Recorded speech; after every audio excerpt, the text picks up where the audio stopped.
Shikues të ABC News ju përshëndes, unë jam Fabila Hoxha, ky është Newsar, unë nisim me lajmet. Shtetet e Bashkuara të Amerikës nuk do të ndërhyjnë me Serbisë dhe Kosovës, duke i lënë të zgjidhin vetë problemet e tyre. Ambasadori serb në Beograd thot në një intervistë se Ballkani është një çështje e papërfunduar në Europë, por në botë ka konflikte më urgjente dhe çështje më të nxehta. Deklarata është komentuar si përgjigje për Kurtin, që është përfill Shtetet e Bashkuara të Amerikës, por ankohet për Beogradin dhe kërkon nga Washingtoni të ndikojë. Shtetet e Bashkuara nuk do të ndërhyjnë më në zgjidhjen e problemeve mes Kosovës dhe Serbisë në Ballkan siç kanë bërë në të shkuarën, pasi Ballkani nuk është aktualisht prioritet ditor i Shteteve të Bashkuara. Christopher Hill, ish ambasadori amerikan në Serbi, dha qëndrimin e Washingtonit zyrtar në një intervistë për Radion Europa e Lirë, duke theksuar se për Shtetet e Bashkuara të Amerikës ka çështje më urgjente siç është lufta në lindjen e mesme dhe ajo mes Rusisë dhe Ukrainës në Europën lindore. Shtetet e Bashkuara të Amerikës do të nxisin vendet e Ballkanit që t'i zgjidhin vetë problemet e tyre. Koha kur merreshin me ankesat e një vendi për fqinjët ka mbaruar. Ballkani është padyshim një punë pa përfunduar në Europë, por njerëzit në Ballkan duhet kuptojnë se në pjesë të tjera të botës po ndodhin gjëra të tjera. Ndaj nuk duhet presin që njerëzit të lënë mënjanë problemet me të cilat po merren, qoftë në Ukrainë apo qoftë në lindjen e mesme dhe të thonë, në rregull Kosovë, do të mundohemi të të ndihmojmë me këtë. Deklarata e Christopher Hill u lexua nga shumë njerëz si një mesazh i qartë se i drejtohej Albin Kurtit, i cili pasi ka refuzuar koordinimin me Washingtonin, ka kërkuar prej tyre që të ndëshkojnë Serbinë. Hill, teksa foli mbi detyrimet e ndërkombëtarëve, e bëri të qartë se duhet të jetë Bashkimi Evropian ai i cili duhet të merret me shumicën e çështjeve. Para së gjithash mendoj se është shumë e qartë se Bashkimi Evropian e di se ka disa punë pa përfunduara dhe se këto punë pa përfunduara janë në Ballkan. Mendoj se tani ata janë duke vlerësuar se si ti përcaktojnë anëtarët e rinj. A ti pranojnë një nga një apo një herazi. Ka shumë sfida dhe sigurisht janë duke u marrë në konsiderat edhe çështjet e përafrimit. Ish ambasadori amerikan deklaroi se Kosova duhet veprojë me shpejtësi për themelimin e asociacionit të komunave me shumicë serbe dhe të kuptojë se kjo çështje nuk është për të cënuar integritetin territorial të saj, por për t'u shërbyer njerëzve. Pas sulmit izraelit mbi Iran kanë vazhduar bombardime nga të dyja palët. Teherani nisi mbrëm hakmarrje me raketa balistike mbi Izrael, duke shkaktuar 2 të vrarë dhe 10 të plagosur. Edhe ushtria izraelite tha se sulmoi 10 objektiva në Teheran. Ky mund të jetë fillimi i një fushate të gjatë ushtarake mbi Iran, që veç shkatërrimit të programeve bërthamore mund të ketë për qëllim edhe një goditje të regjimit. Izraeli dhe Irani po vjojnë sulme të ndërcjellta pas një nate të tensionuar ku Teherani u hakmor ndaj Tel Avivit mbi goditjet që ushtria izraelite i bëri këtij vendi. Si pasojë goditjes me raketa balistike mbrëmjen e të premtes në Jeruzalem dhe Tel Aviv, Izraeli njoftoi se 3 persona kishin mbetur të vrarë dhe 10 të tjerë të plagosur. Ushtria izraelite njoftoi sulmesin e personave të plagosur lehtë ishin edhe 7 trupa ushtarak izraelit. Mediat shtetërore iraniane raportuan këtë shtunë se 60 persona mbetën të vrarë në një ndërtesë zbanimi si pasojë sulmeve izraelite ku mes tyre ishin 20 fëmijë. Një ditë më parë i dërguari i Teheranit në OKB tha se sulmet e izraelite të një dite më parë në këtë vend kishin lënë të vrarë 78 persona dhe më shumë se 300 plagosur. Tel Avivi zyrtar deklaroi këtë thënë se në operacionin e tyre ndaj bazave ushtarake dhe bërthamore të Iranit kishte lënë të vrarë 9 shkencëtar bërthamor nga 6 që u raportua një ditë më parë. Në total, sipas Tel Avivit zyrtar, deri më tani ata kanë goditur 150 baza të rëndësishme për Iranin. Zyrtarët izraelite kanë përshkruar operacionin kundër Iranit si të suksesshëm, por ata gjithashtu treguan se sulmet ishin fillimi i asaj që mund të ishte një fushatë e zgjatur, duke paralajmëruar publikun se priteshin sulme të mëdha iraniane. Izraeli thotë se qëllimi është dëmtoj programin bërthamor të Iranit. Zyrtarët besojnë se Irani është në një pozicion të dobët, mbrojtja e tij ajrore ishte degraduar në sulmet ajrore të vitit të shkuar dhe përfaqësuesit e tij në rajon, veçanërisht Hezbollahu në Liban, janë dëmtuar rënd. Por shkalla e sulmeve mund sugjerojë edhe një tjetër objektiv, rrëzimin e regjimit. Mbrëm kryeministri izraelit Benjamin Netanyahu lëshoi një video duke i bërë një thirrje të drejtë për drejtë popullit iranian dhe duke i nxitur ata të ngrihen kundër udhëheqësve të tyre. Kjo ndoshta do të jetë një nga shqetësimet kryesore të udhëheqjes iraniane, pasi përparësia e tyre kryesore ka qenë gjithmonë garantimi i mbijetesës së regjimit. Ata tani janë nën presion dhe është e paqartë nëse sulmet do të çojnë në paqëndrueshmëri të brendshme apo në një lëvizje antiregjim.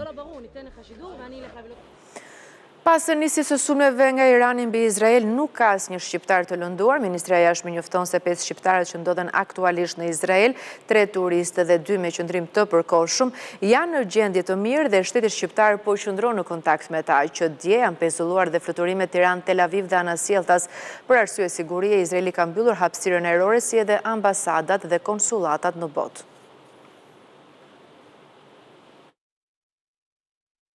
Nuk ka shqiptar të lënduar apo dëmtuar në Izrael. Ministria për Evropën dhe Punët e Jashtme thotë se janë evidentuar 5 shtetas shqiptar në Izrael, 3 me status turisti dhe 2 me qëndrim të përkohshëm. Ambasada jonë në Tel Aviv është në kontakt të vazhdueshëm me ta, të gjithë janë në gjendje të mirë shëndetësore, të informuar dhe po ndjekin udhëzimet e sigurisë së autoriteteve izraelite pas kundërpërgjigjes së Iranit. Për shkak të zhvillimeve të fundit janë anulluar dhe fluturimet nga Shqipëria drejt Izraelit dhe anasjelltas. Po ashtu janë mbyllur të gjitha misionet diplomatike dhe pezulluar të gjitha shërbimet konsullore në të gjithë botën, përfshirë dhe ambasadën në Shqipëri. Të premten Izraeli sulmoi Iranin duke goditur impjantet bërthamore, fabrikat e raketave balistike dhe objektivat të tjerë ushtarak, duke lënë të vrarë komandant të lartë ushtarak dhe shkencëtar. E menjëhershme ishte dhe kundërpërgjigjja e Iranit, i cili lëshoi dron mbi Izrael duke goditur disa qytete. Teherani paralajmëron se do të sulmojë Perëndimin nëse përpiqet të pengojë sulmet iraniane mbi Izrael. Amerika tashmë është pozicionuar qartë pro luftës së Izraelit mbi Iran, ndërsa shtetet të tjera europiane thonë se do të ndihmojnë mbrojtjen e Tel Avivit nga goditjet e Iranit. Teherani ka paralajmëruar hapur Shtetet e Bashkuara të Amerikës, Mbretërinë e Bashkuar dhe Francën se bazat e tyre ushtarake dhe anijet luftarake në rajon do të shënjestrohen nëse përpiqen të pengojnë kundër sulmet iraniane ndaj Izraelit. Kërcënimi u bë publik të shtunën përmes mediave shtetërore iraniane, ndërsa tensionet në lindjen e mesme vijojnë të përshkallëzohen pas një vale sulme ajrore izraelite ndaj objektiveve iraniane. Sipas mediave ndërkombëtare, forcat amerikane kanë ndihmuar tashmë në rrëzimin e disa dronëve dhe raketave iraniane që po i afroheshin Izraelit, ndërkohë që presidenti Donald Trump ka deklaruar se Shtetet e Bashkuara do të mbështesin mbrojtjen e Izraelit në çdo rast. Edhe presidenti francez Emmanuel Macron deklaroi premten se Franca do të ndihmojë në mbrojtjen e Tel Avivit zyrtar nga goditjet iraniane. Nga ana tjetër, qeveria britanike ka njoftuar se nuk ishte e përfshirë në rrëzimin e raketave balistike iraniane që shënjestruan të premten Izraelin. Kryeministri britanik Keir Starmer, i cili kishte deklaruar më herët se Londra zyrtare nuk ishte informuar nga Izraeli se do të godisnin bazat bërthamore dhe ushtarake të Iranit, ka deklaruar se Britania e Madhe kërkon shtensionim të situatës dhe shmangjen e një përplasje më të gjerë. Analistët ndërkombëtar vlerësojnë se kërcënimet iraniane synojnë të ndalin përfshirjen perëndimore në mbrojtjen ajrore të Izraelit, në një kohë kur pjesa më e madhe e dronëve dhe raketave të lëshuara nga Irani janë rrëzuar përpara se të arrijnë në objektivat e tyre. Megjithatë, një goditje drejt për drejt ndaj forcave amerikane, britanike apo franceze do të përfaqësonte një përshkallëzim të rrezikshëm që mund të sjellë përfshirjen e drejt për drejt fuqive perëndimore në konfliktin e armatosur. Shtetet e Bashkuara të Amerikës kanë paralajmëruar në mënyrë të qartë Iranin se nëse do të guxonte të godiste bazat ushtarake apo infrastrukturën amerikane në rajon, pasojat do të ishin katastrofike. Papa Leoni XIV bëri thirrje për ulje të tensionit në lindjen e mesme nga Vatikani. Ati i shenjtë lëshoi një mesazh të fortë drejtuar politikës në vendet e konfliktit, duke thënë se çdo vendim duhet të merret me përgjegjësi dhe arsye. Papa Leoni XIV i bëri thirrje këtë të shtunë autoriteteve në Iran dhe Izrael që të veprojnë duke përdorur arsyen pas shkëmbimit të sulmeve ajrore mes dy vendeve që ka shkaktuar dhjetra të vdekur dhe ka detyruar civilët të strehohen nëpër bunker. Në një prej thirrjeve më të fuqishme për paqe që nga fillimi i papatit të tij 5 javor, Papa Leoni deklaroi nga Bazilika e Shëmpjetrit se po e ndjek situatën të jetë i shqetësuar. In questi giorni Këto ditë po marrim lajme që po shkaktojnë shqetësim të madh. Situata në Iran dhe Izrael është përkeqësuar seriozisht në një moment delikat. Dëshiroj të përsëris me forcë një apel të sinqert për përgjegjësi dhe arsye. Angazhimi për të ndërtuar një botë më të sigurt, të lirë nga kërcënimi i armëve bërthamore, duhet të ndiqet përmes një angazhimi të respektueshëm dhe dialogut të sinqert, themele mbi të cilat mund të ndërtohet paqja e qëndrueshme, e rrënjosur në drejtësi, vllazëri dhe të mirën e përbashkët. Papa Leoni XIV në fjalimin e tij se asnjë kom nuk duhet të kërcënojë ekzistencën e një tjetri. Thirrja e Papës vjen pasi Izraeli ndërmori një sulm të gjerë ndaj Iranit në orët e para të mëngjesit të së premtes, duke e shënjestruar komandantët ushtarak, objektive strategjik dhe vende bërthamore, duke e cilësuar këtë veprim si një sulm parandalës për të ndaluar zhvillimin e një programi të armëve bërthamore nga Irani. Mirë, jemi rikthyer në studio, vijoj me lajmet vëllai. Nureddin Dumani mbetet në qeli. Gjykata e posaçme vendosi masën e sigurisë arrest në burg për dashnor Dumanin, i cili u ekstradua nga Dubai 2 ditë më parë. Dumani akuzohet se i përfshirë në masakrën e Bradasheshit në vitin 2018, ku u vran të afërm Erion Alibejt, po ashtu ai akuzohet edhe për grabitjen e 3.4 milion eurove në Rinas. Gjykata e posaçme ka lënë të pandryshuar masën e arrestit në burg për Dashnor Dumanin, vëllain e bashkëpunëtorit të drejtësisë Nureddin Dumani, që akuzohet për vrasjen e 3 fish në vitin 2018 në Bredashesh, si dhe për grabitjen e parave në pistën e Rinasit në prill të 2019-s, ndërsa për Armis Stafën gjykata ndryshoi masën e sigurisë nga ajo e arrestit në burg në arrest shtëpie. Stafa akuzohet nga prokuroria si pjesë e organizatës kriminale të Çopjave, i dyshuar se pastronte paratë e saj ndërmjet shitblerjes automjeteve. Asnjëri prej të akuzuarve nuk dha sqarime në gjykatë, por u përfaqësuan nga avokatët e tyre mbrojtës. Mësohet se gjatë seancës me dyer të mbyllura për Dumanin dhe Stafën nuk është zbatuar procedura e ekstradimit, por ata janë sjellë nëpërmjet procedurës së deportimit apo dëbimit nga Emiratet e Bashkuara Arabe. Mësohet se Dumani u arrestua për prishje të qetësisë publike dhe bashkë me Stafën mbërritën të mërkurën në Shqipëri përmes një fluturimi tranzit nga Turqia. Për Dashnor Dumani në vitin 2024, gjykata e posaçme ka caktuar masën e arrestit me burg për veprat penale, vrasje në rrethana të tjera cilësuese, vjedhje me armë dhe mbajtje e pa leje dhe prodhimi i armëve shpërthyese dhe i municioneve, kryer në kuadër të organizatës kriminale. Dumani akuzohet si pjesë e grupit që morën pjesë në masakrën e Bredasheshit, ku u vranë Endrit Ali Bey, Xhaxhai Tiar, Ben Dulqeri dhe shtetasit turk Erdal Durunaj. Ndaj tij ka një masë sigurie edhe për grabitjen e parave në pistën e aeroportit të Rinasit në prill të 2019-s, ku bashkë me shtetasin Altin Doci ka djegur një nga automjetet e përdorura gjatë grabitjes. Në këtë ngjarje gjatë përplasjes me policin u vra Admir Murataj. Në të njëjtën kohë, Dashnor Dumani rezulton të jetë dënuar me 4 vite e 4 muaj burg për armbajtje e pa leje, dënim nga i cili i kanë mbetur për të shlyer 1 vit e 4 muaj. Ndërsa Armes Stefa, sipas hetimeve, rezulton se është pjesë e organizatës së vëllezërve Franz dhe Hajdar Çopja. Përmes shitblerjes së makinave dyshohet se roli i tij në grup ka qenë për pastrimin e parave që rritnin nga veprimtaria kriminale, kryesisht ajo e trafikut të drogës. Gjykata e apelit të posaçëm la në fuqi sekuestrën për 3 pasuri të ish zëvendës kryeministrit Arben Ahmetaj, për të cilat gjykata kushtetuese gjeti shkelje procedurale dhe cënimin e së drejtës së pronës. Me vendim të gjyqtarit Dimiter Lara, mbetën në sekuestër një apartament, një depozit dhe një llogari bankare të zotëruara nga Ahmetaj, i cili është në Arrati. Në prill të këtij viti, gjykata kushtetuese shfuqizoi vendimet e dhëna nga të treja shkallët e gjykimit, duke kthyer çështjen për rigjykim në apel. Ahmetaj dyshohet dhe pohetohet nga prokuroria e posaçme për korrupsion, pastrim parash dhe fshehje pasurie.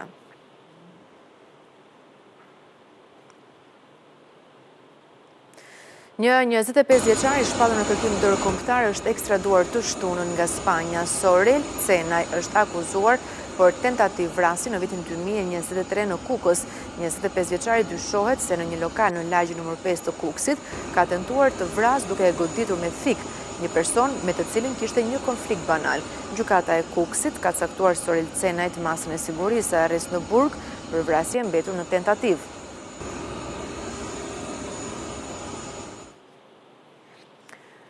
Arrestohet ish kreu i urdhrit të stomatologëve, Nikol Deda akuzohet për shpërdorim detyre dhe vjedhje të fondeve. Sipas hetimeve, 70 vjeçari ka arritur në mënyrë fiktive buxhetin e urdhrit të stomatologëve nga viti në vit për përfitime personale. Mes njerëzve të punësuar në urdhrin e stomatologut janë edhe shumë familjarë të tij. Ish presidenti i urdhrit të stomatologut Nikol Deda është vënë në prangat e policisë për akuzën e vjedhjes duke shpërdoruar detyrën, abuzimit me fondet e institucionit dhe veprime në kundërshtim me vendimin e gjykatës. Nga hajtimet e prokurorisë së Tiranës ka rezultuar se Deda dyshohet se ka arritur në mënyrë të pajustifikuar buxhetin e urdhrit të stomatologut nga viti në vit. Sipas hetimeve, në vitin 2020 buxheti ishte planifikuar 38.5 milion lek, ndërsa në vitin 2021 ai u shtua me 13.5 milion lek të tjera. Në vitin 2022 buxheti arriti në vlerën e 125.8 milion lek, kjo edhe për shkak të blerjes së një godine të re për institucionin, por edhe investimeve të kryera në të. Nga ana tjetër, prokuroria e Tiranës dyshon se këto shtesa janë kryer për përfitime personale dhe jo në funksion të interesit publik. Në të njëjtën kohë ka dyshime se Deda në cilësinë e presidentit të urdhrit të stomatologëve lejoi punësimin e njerëzve pa kriter, mes të cilëve dhe familjarëve të tij. Orikumi është një nga zonat e frekuentuara nga pushuesit, plazhet e zonës dhe çmimet e arsyeshme tërheqin shumë qytetarë vendas dhe të huaj. Megjithatë, disa prej tyre kërkojnë nga bashkia më shumë ndërhyrje për pastrim dhe mirëmbajtje. Plazhin e Urikumit fundjava e gjen mbushur me pushues. Kryesisht janë familjar që e zgjedhin për qetësinë që ofron. E kemi më të lehtë dhimbë. Tash në këtë periudhë që s'ka shumë njerëz është më qetë. Ja ti je i pastër? Kemi djalin këtu me fjalë. Na mori një shtëpi me qira këtu, 15 ditë. Mua më pëlqen shumë. Të huajt përveç detit të rriqen dhe nga çmimet e favorshme. Da Torino? Vi nga Torino, Itali. Kjo është hera e parë që vi në Shqipëri. Do të qëndrojmë rreth një muaj. Kemi ardhur për detin. Është vend i bukur. Ata që kanë zgjedhur plazhin publik kërkojnë nga bashkia më tepër ndërhyrje në infrastrukturë dhe në pastrim. Pjesa privatit është privat, kurse këtu duhet ishte më pas. Mirë, ka nevojë akoma për investime do të me sa kemi dëgjuar projektet janë, domethënë nuk e di se po do përfundojnë, po shpresojmë për më mirë. Sidoqoftë është qetë, është për familjar. Gjithsesi, Orikumi mbetet një nga destinacionet e pëlqyera dhe për këtë sezon veror. Pijet energjike mund të jenë të dëshiruara, por ato janë shumë të dëmshme për shëndetin e fëmijëve dhe adoleshentëve.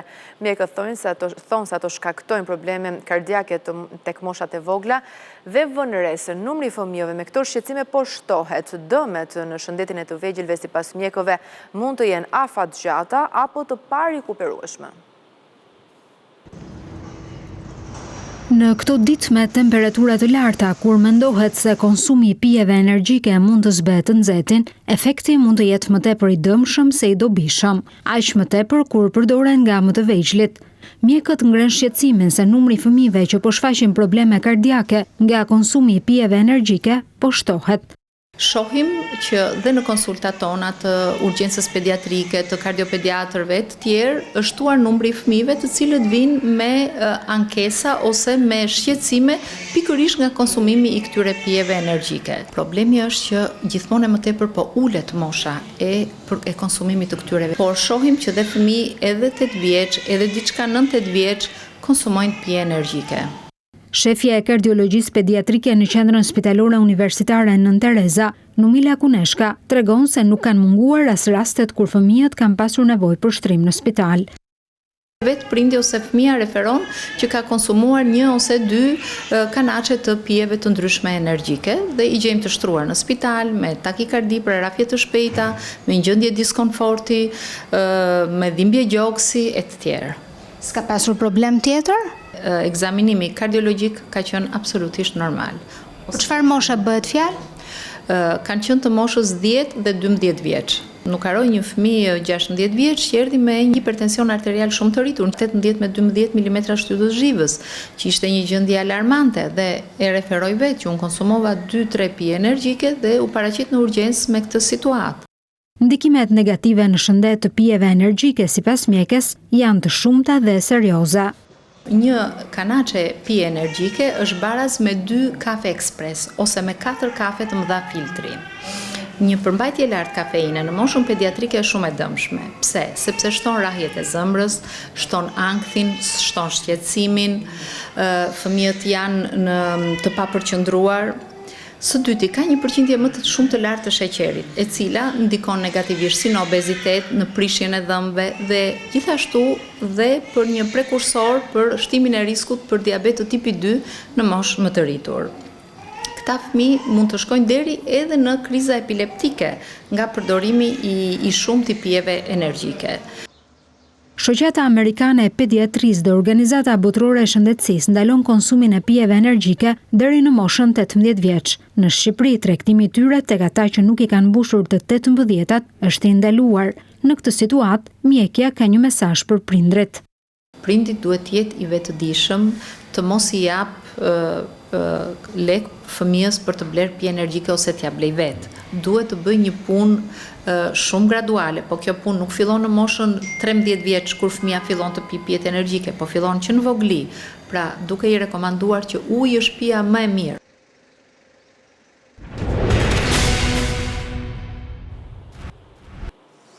Ndalemi me njëherë tek një lajm i fundit.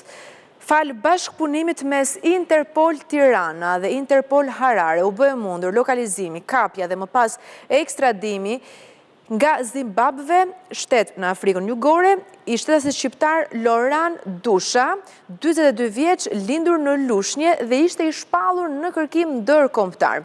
Ky shtetas ishte shpallur në kërkim ndërkombëtar pasi gjykata e posaçme kundër korrupsionit dhe krimit të organizuar në vitin 2022 i kishte caktuar masën e sigurisë arrest në burg për veprat penale, korrupsion aktiv i funksionarëve të lartë shtetëror ose i të zgjedhurve vendor dhe pastrimi produkteve të veprës penale ose i veprimtarisë kriminale të kryer në bashkëpunim.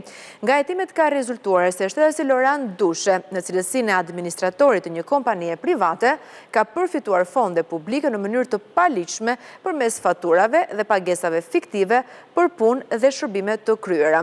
Pas mbërritjes në Shqipëri, 42 vjeçari ju dorëzua drejtorisë së përgjithshme të burgjeve.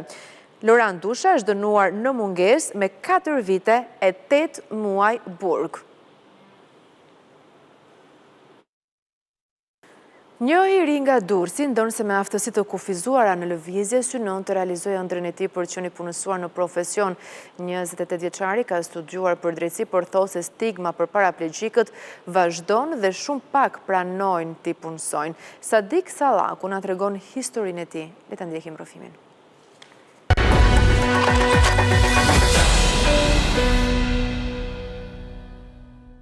Duke u sajuar t'i arri ato që kam dashur. Ndonë se zotëron një diplom në xhep, vështërsia për të zënë një vend pune në profesion ende e mundon të riun.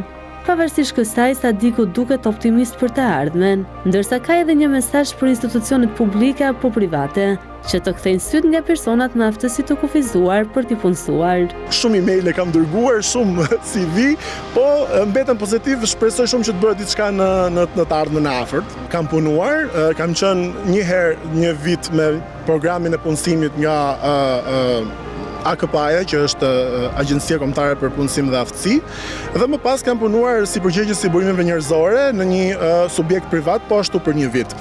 Tregu i punës faktikisht është shumë diskriminues me ne, fatkeqësisht.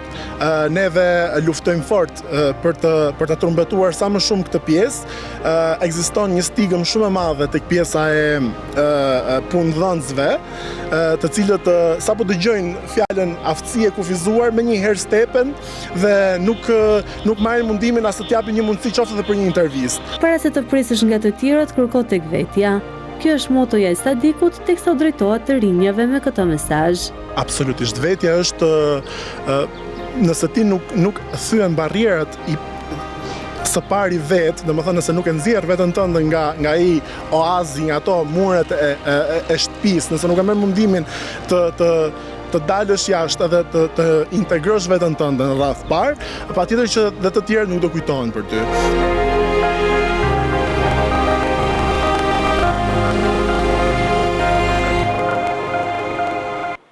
Shpirti i Ballkanit zbretu në Korçë, festivali i folkut mblodhi për të 7 vjet në qytetin e traditave artistë nga vendet të Ballkanit që prezantojnë kostume popullore, këngë dhe valle të trashëgimisë kulturore. Shpirti i Ballkanit zbriti në Korçë mbrëmjen e të premtes. Festivali i folkut ballkanik me këtë emër solli dhe këtë vit ngjyrat e kostumografisë, muzikën dhe vallet e grupeve nga Shqipëria, Greqia, Malizi, Kosova, Rumania, Bosnjë-Hercegovina. Shfaqjes së artistëve në rrugë dhe sheshin e Pazarit të Vjetër ju bashkuan qytetarë dhe vizitorë të shumtë, çfarë e ktheu Korçën në një skenë të madhe të harmonisë dhe vlerave të shpirtit ballkanas. Edicioni 7 i Festivalit Ballkanik, veç valleve burimore të traditës, do të sjellë edhe grupet muzikore më të mirë në rajon. Përveç ansambleve folklorik që sjellin vallet burimore të gjithë Ballkanit, një traditë e jashtëzakonshme që ne kemi, do të kemi edhe shumë banda muzikore. Kjo është për herë të parë. Ky festival përashtrihet në 2 ditë, i cili do të sjellë bendet më të mira ballkanike. Pjesë e Festivalit të folkut ballkanik u bë edhe një grup artistësh nga Franca. Ishte gjithçka e përgatitur për këtë edicion lajmesh, për më tepër ju ftoj të klikoni në webin tonë abc.news.al, ndërkaq në radio na gjeni në frekuencat 105 FM. Bashkë ndajemi këtu, mirupafshim.